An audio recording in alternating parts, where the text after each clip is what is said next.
Hi and welcome to History Legends. Here are the latest news about the Russo-Ukrainian war. As you know, the situation changes by the hour, so if you have any new updates, comment them below. We have a lot of things to talk about. The Russians launched phase 2 of their much awaited offensive in Donbas. I've received so many messages from you guys on Instagram about the situation, asking me when I'll post this video. And remember, some of my videos have been targeted with limited or no ads, and if you want to keep the show running, consider subscribing to my Patreon. The link is in the description. Alright, the big moment has happened. Many of you actually said that I predicted this. I predicted not only the Russian offensive in Donbas, but literally the axis of attack. So this is what we'll look at today. The Russians announced that they will not use tactical nukes and that they will stick to conventional weapons. For now. Alright, iodine tablets for radiation order. With that being said, Russia appointed a new commander-in-chief for the Ukraine theater. We're talking about 60-year-old General Aleksandr Dvornikov, a veteran from the Syrian campaign nicknamed the Butcher of Aleppo. And for those that didn't know, he's the one that turned the tide during the Syrian Civil War and helped the army of Bashar al-Assad to retake control of the country. He's a feared general for his battle experience and for his cold-hearted and pragmatic approach. Who knows, we might be facing the new Zhukov, Skobelev, or Suvarov. Now you might be wondering, what did he actually do in Syria? General Dvornikov is the one who defeated the garrison of Aleppo, which was the second biggest city in Syria. Essentially, his tactics are to cut up, then reduce enemy pockets, then fortify positions around it. That way he can take on an enemy counterattack and defeat it. All his strategy revolved on encirclement actions that forced the enemy into a confined area where they would be stuck out of supplies, and then General Dvornikov could bombard and starve them out. Unlike many other Russian generals, Dvornikov knows that Russia's main strength is not its tanks, not waves of infantry, but its artillery, and he uses it to its full potential. Even this article from Forbes says Russian artillery can lob shells at Ukrainian troops with 10 seconds notice. Most people have it all wrong. Visions of Russian tanks rolling across snowy Ukrainian fields. In Russian doctrine, artillery, not tanks or infantry, is the decisive force. The other combat arms exist to position the artillery for the most devastating barrages and to exploit the holes the guns smash in enemy defenses. Even during World War II, it was Soviet artillery that made the difference. Mariupol has, for example, taken so long, and the media as always, hell the media. They don't understand these things. But the reason the siege might have taken so long is because the Russians were not actively attacking, launching massive frontal assaults, but rather reducing the city to rubble at minimal cost. And to have an idea of how General Dvornikov proceeded in Syria, the most important for him was to destroy enemy forces in the field, and he would not bother conquering more land until those forces were destroyed. His philosophy could be summarized as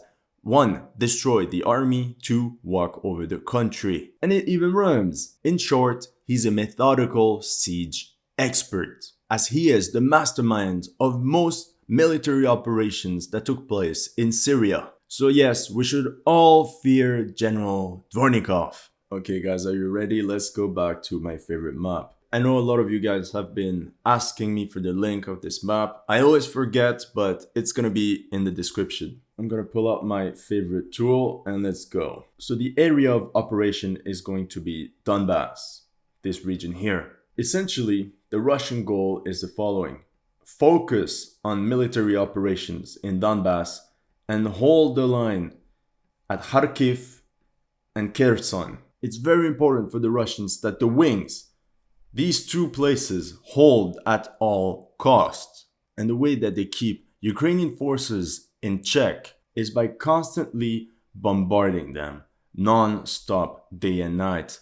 This is what happened just the other day at Mykolaiv. The city suffered massive Russian shelling. Essentially, what they want to avoid is that Ukrainian forces in Kharkiv and Mykolaiv regroup and launch counteroffensives. So the job of the Russian artillery is to spot enemy formations that regroup, since regrouping forces is essential to coordinate and mount an assault. The moment Ukrainian forces just merge together, they will be hit by Russian artillery, and the Russians hope that this will pin them down. And let me tell you, you do not want to witness a Russian artillery barrage. Tornado G, MRLS firing their 122mm rockets.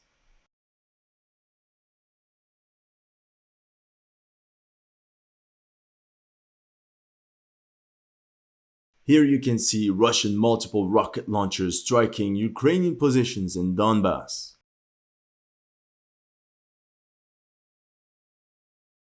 Now I've seen videos of Ukrainian forces and their artillery, and whenever they can, they launch counter battery fire. That means once they spotted where the enemy cannons are, they try to eliminate them, but the Russians have a ton of cannons. So what happened is that the Ukrainians, I feel, are trying to bait the Russians into attacking Kharkiv. You know, they're launching constant missile strikes on Russian villages, on Russian troops. They're provoking the Russians. However, if we zoom in, we see that Kharkiv is the second biggest city in Ukraine. A massive city with so many commie blocks on the horizon. A nightmare for any attacker. If the Russians launch an attack on Kharkiv, it might very well end up like the German assault on Stalingrad. They will get bogged down and they will have to throw more and more resources into the city. In the meantime, this will allow Ukrainian forces to counterattack when the Russians have depleted their forces. So this would be the best case scenario for the Ukrainians, that the Russians get bogged down at Kharkiv. But I seriously doubt that the Russians want to do this. Essentially, the only place where the Russians can attack is this open area right here. However, if we look at the deployment map from MilitaryLand.net, that I will also link below, look at that. This area is defended by no other than 3 brigades. It's one of the highest density of Ukrainian forces. And there are a lot of other troops around Kharkiv. You see, sometimes I'm a bit lazy. I should say Kharkiv, but when I say it fast, it's just Kharkiv. And according to some maps from Germany of the West, the Russians have placed a lot of minefields in this area. When you place minefields, it clearly shows that you're more in a defensive optic. So I don't think the Russians will attack Kharkiv.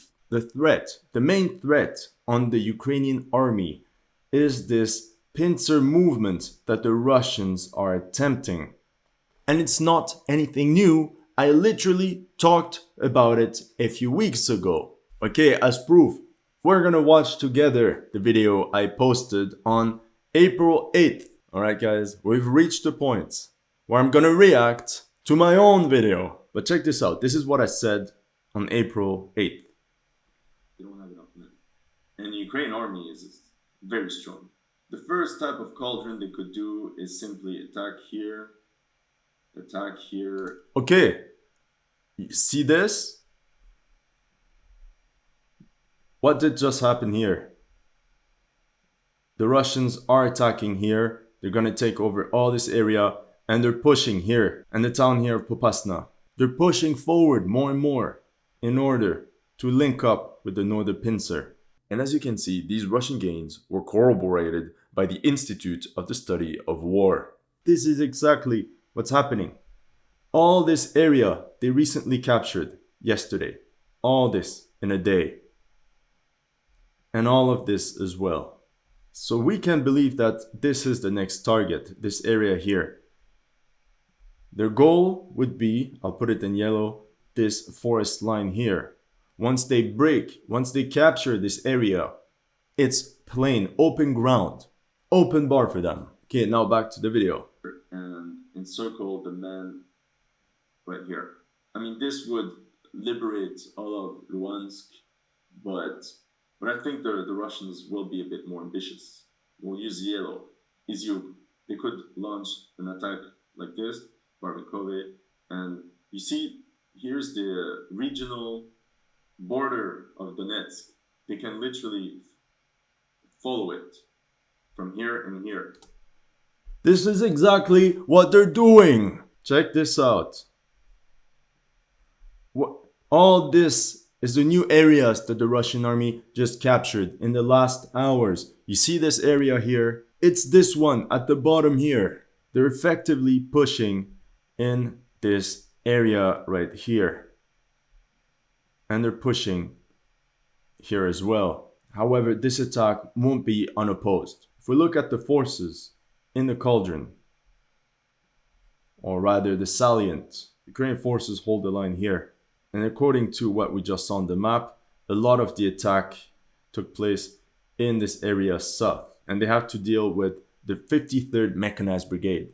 Now, in my opinion, and I've said it time and time again, the most important battle is the one taking place here at a village, a town called Izium.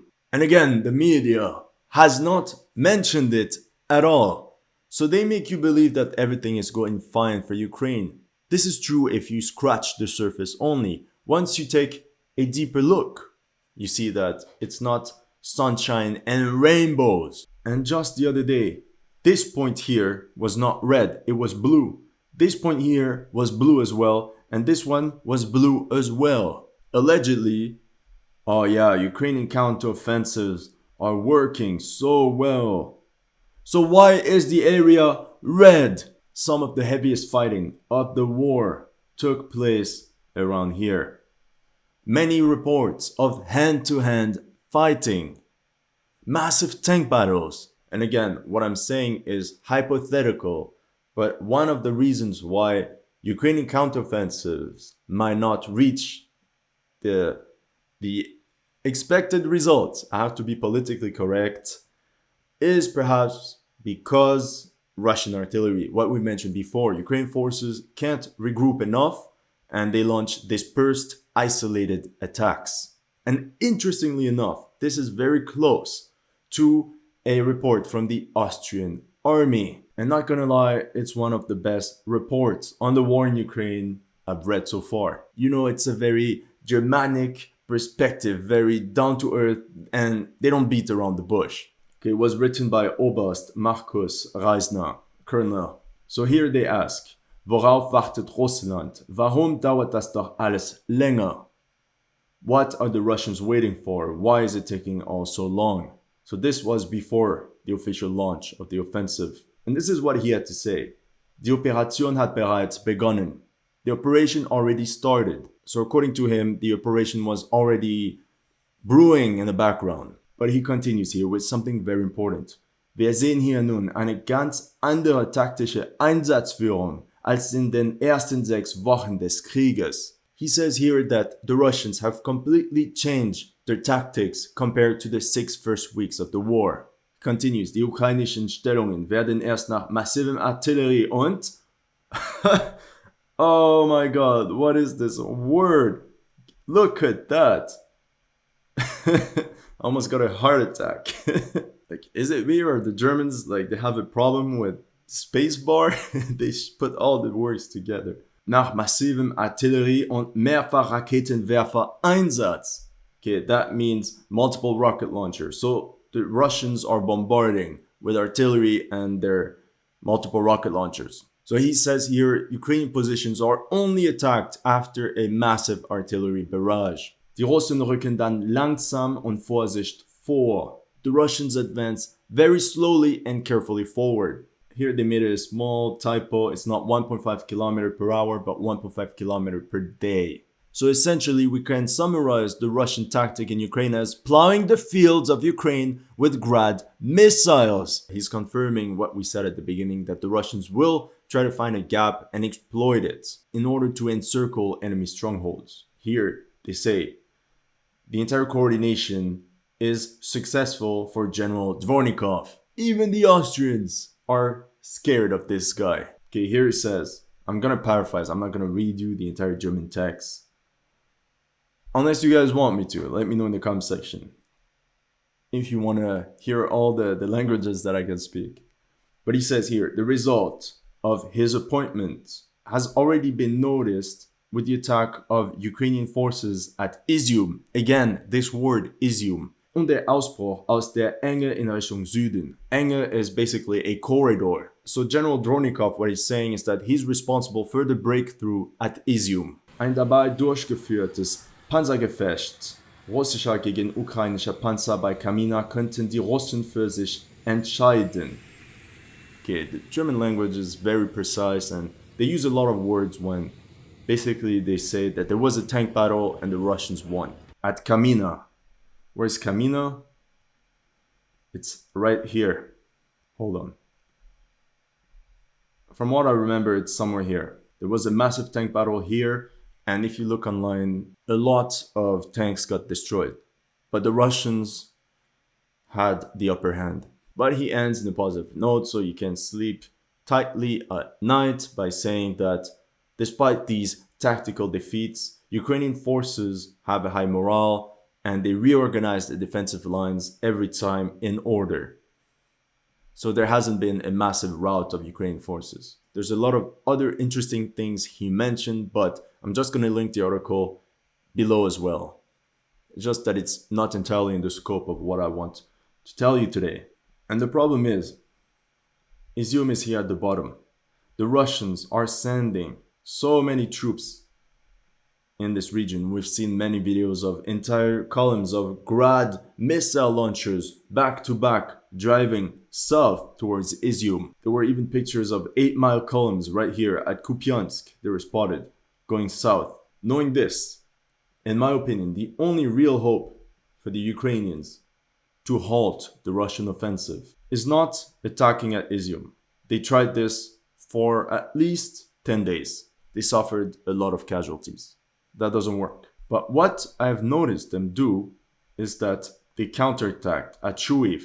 And not only did they counterattack, they're pushing forward. Essentially, their goal is to cut off the rear and the supply lines, capture Kupiansk, and basically cut off the supplies of the army at Izium, the Russian army at Izium. And even if they don't entirely cut the line, they want to force Russian forces to retrieve as many men and send them back to halt this offensive and thus reduce the pressure south. Again, I'm a map nerd thanks to my dad. Some of you may know him, aviation dad. So he taught me all this stuff about maps and strategy. However, I fear that General Dvornikov kind of saw it coming. So what I think he's doing is that Ukrainian forces are pushing left and right, and I think he's trading space. And it's very weird that Russian tactics are similar to what the Mongols did. As the Ukrainian forces push forward, Russians withdraw.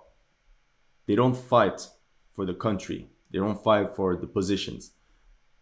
But then they bombard them with artillery. And why is it so efficient is because Ukrainian forces then attack, they're out in the open, bam, this is when they get hit. A bit like the Mongols would do. Now the worst is that, what can you do against this? One of my friends, again on Instagram, is the best way. If you want to talk to me one-on-one, I answer to almost all the DMs. One of my friends asked me, why don't they dig trenches everywhere in this region? The problem is that the Ukrainians are already doing this. And as a proof of concept, we'll take a look at the Battle of Popasna. In this region, DPR forces on their own, like literally had to take all this land on their own without the help of the Russian army, and they had to really fight for every inch. Right, here's an example of a Ukrainian trench network.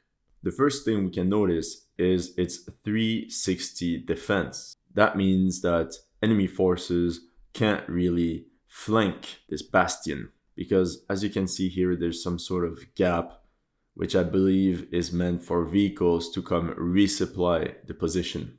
As you can see, this bastion is defended by a single trench at first, but there are numerous communication trenches all over this area in order to move troops from one sector to another if necessary. Usually these positions are defended by platoon, that means 30 to 50 men. For example, you see this communication trench is outside, you can see here some of it is outside, but I believe that part of it is hidden underground. And these trenches are defended by positions that are called lunettes in military terms. You see these kind of dug-in positions inside the trench network. These serve different purposes. Either like this one here, that could be a mortar pit or something like this. Others could be ammo storage for quick access during a battle. But if you pay attention, positions like this one and these two are not your regular lunette, as they're meant for vehicles. You can see the big rectangular shape. That means that vehicles are an active part of the defense. In my opinion, not all of these vehicle dug-ins are manned at every time. For example, if a vehicle is at this location and it is pinned down by Russian artillery or starting to get spotted, it can move to another location. Now, not all Ukraine fieldworks are as advanced as this one, but I thought it was interesting to share this with you. Oh yeah, I forgot to tell you what the Austrians were also saying. I hope I didn't close it. No, I didn't close it. He said that the Russians do a lot of work using their Orlan 10 drones. They work in close coordination with their artillery. So here they say that it's very important for Ukraine forces to get equipment to take down the drones and to basically blind Russian artillery. Now what's interesting is that I stumbled upon something that French TV has done. Basically they came up with 3 potential scenarios of the Russian offensive in Ukraine. I don't want to have any copyright issues, so I'm just going to show you the stills. Here they show option number 1, scenario 1. The problem is, this is a Soviet invasion. The Russians don't have the capabilities to this day to enact such crazy plans. The problem is that a lot of these military thinkers, journalists, are boomers. They still see the Russians as Soviets. Russia is by far not as strong as the Soviet Union. This chapter is done. It's over. So I don't believe at all in this scenario number 1. Although militarily speaking, it would be the most destructive, but once again, come on. It requires the conquest of Kharkiv, Dnipro, and Zaporizhia. Come on. We saw how much time it took for Mariupol alone. Imagine 3 cities. Completely nuts. Would you look at that? Does it seem familiar to you? Yes, because essentially this is the same thing I posted on April 8th. Guys, I don't know, maybe French TV actually got inspired by my YouTube video. They even used yellow, just like me. Like, look at that. This is what I showed. And look at that. Basically the same thing. And I also talked a lot about Pokrovsk and the importance of Barvinkove. Okay guys, let me know in the comment section. Do you think I deserve at least some royalties for this? Anyway, I thought it was hilarious that what I tell you actually happens 10 days, 2 weeks after. This is why you should tell your friends to follow HistoryLegends. But we'll use the same color yellow because the media seems to like it. Again, from Izium, the Russians will push to Barvinkove. And here from the south, they will follow the administrative line of Donetsk. They'll push like here, northbound. I don't know the exact axis because they'll basically touch and play and see the soft spot. They'll finalize the capture of this area. This is the backwoods. They need to secure it. They don't want any Ukrainian troops stuck in their back like during the Battle of Kiev. Not gonna happen. They won't let that happen at all. Then, you see, they just captured this area today. The other objective is Bakhmut. Popasna is here. They will push to Bakhmut. Popasna is almost captured. I actually have an article in a second to show you. On the line here, they will keep pressure everywhere. Everywhere where it's green, they will keep pressure. The morale of Ukrainian forces will be boosted because they will repulse one assault after another. But these are more like feints to fix the enemy in this position, to pin them down. A bit like Hannibal did to the Romans at the Battle of Cannae. Actually, it's quite frightening how What General Dvornikov wants to do is literally inspired by Hannibal. And the worst, I'm telling you guys, hold on, little lag, technical problem. Okay. The worst is that the Ukrainian forces are sending more and more men into the salient in order to save it, just like the Romans did at Kani, pushing more men into the trap. This is what I fear. The cities that the Russians absolutely want as objective is Barvinkove and Pokrovsk, as well as Bakhmut. Pokrovsk is actually a very nasty position to hold because we can't see properly, but there's a river here. They're fighting on the left bank, on the left side of the river here. That means that Ukrainian forces are kind of stuck. They will have to use bridges that are easy to target. It's so evil. Actually evil. So even Ukrainian forces, if they want to withdraw, they can't. If they do this, the objective will be to link up. The worst is that if they take Barvinkove and Pokrovsk, they can literally leave this entire area open. Ideally, you want to take it. They will take it, but they don't have to fully close the encirclement. Again, just like the Mongols did. You can give the defenders some hope. In panic, a lot of troops will try to escape from the cauldron. And this is when the Russians could unleash their artillery on the retreating troops, a bit like they did to the troops that tried to break away from Mariupol, the 36th Brigade, is that they want to create many small cauldrons. Break this massive cauldron into multiple small Mariupols, for example, 3-4 Mariupols, literally 3-4 Mariupols. Okay, so this is a Russian website. We wanted to crisscross references. I use Forbes, I use this side, I use Austrians, French, no Russians. Okay, the loss of Popasna is fraught with disaster for the grouping of the armed forces of Ukraine in the Donbas. This is the city of Popasna that we were talking about. Oh, okay, check this out. Very interesting. The picture I showed you earlier of the trench system are the positions all around Popasna. The positions that DPR forces had to push through. Interesting. Allegedly, they're gaining more and more ground in that city.